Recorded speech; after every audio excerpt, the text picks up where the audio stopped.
లోకేష్ గారికి ఎలా ఉండబోతుందంటున్నారు ఈ సంవత్సరం? సో అద్భుతం చెప్పాలంటే ఈ ఉగాది నుంచి మరలా ఉగాది మధ్యకాలంలో రాష్ట్ర ముఖ్యమంత్రిగా తననే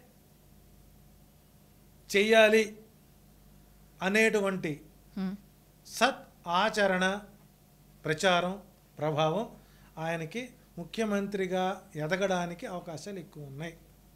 సింపుల్ వర్డ్ చెప్పాలంటే. లోకేష్ గారికి ఎలా ఉండబోతుందంటున్నారు ఈ సంవత్సరం?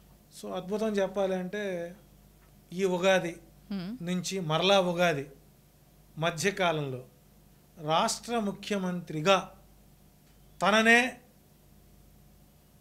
చెయ్యాలి అనేటువంటి సత్ ఆచరణ ప్రచారం ప్రభావం ఆయనకి ముఖ్యమంత్రిగా ఎదగడానికి అవకాశాలు ఎక్కువ ఉన్నాయి. సింపుల్ వర్డ్ చెప్పాలంటే.